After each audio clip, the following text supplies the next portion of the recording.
علامہ اقبال نے اس نظم میں جنون، پیشن، اس کو اجاگر کرنے کی کوشش کی ہے کہ جنون اور یہ پیشن کتنی امپورٹنٹ چیز ہے،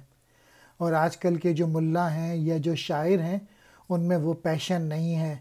اور جنون سے تو انسان بہت کچھ حاصل کر سکتا ہے اس دنیا میں، اور جو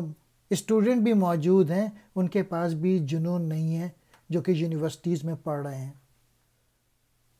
زجاج گر کی دکان شاعری و ملائی،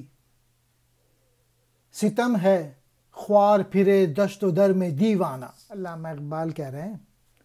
کہ آج کل کے جو شاعر ہیں یا جو ملا ہیں وہ شیشہ گر کی طرح ہیں، یعنی چمک دمک ہے ان میں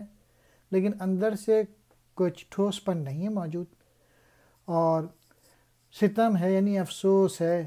کہ خوار پھر رہے ہیں وہ لوگ جن کو یہ کام کرنا چاہیے تھا، وہ جن میں پیشن موجود تھا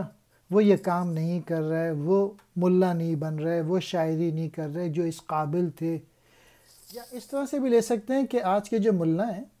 اور آج کے جو شاعر ہیں انہیں کسی وقت بھی ریزہ کر سکتے ہیں کہ وہ بہت ہی نازک سے ہیں اور کوئی ٹھوس نہیں ہے، کوئی سبسٹنس نہیں ہے ان کے اندر، اور جو لوگ اس قابل تھے وہ جن میں پیشن تھا وہ ان کی قدر نہیں کر رہا زمانہ۔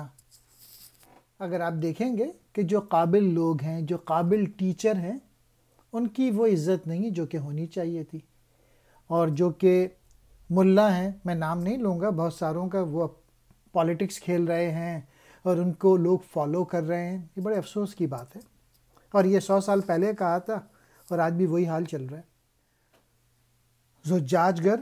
شیشہ بنانے والے، دشت و در جنگل اور بیاباں، دیوانہ کہتے ہیں سودائی کو، خوار پھرنا ذلیل ہونا، ملائی ملا ہونا، اور علامہ اقبال چاہتے ہیں کہ ایسے جو ملا ہیں ان کی دکانوں کو توڑا جائے کیونکہ وہ نازک سے ہیں۔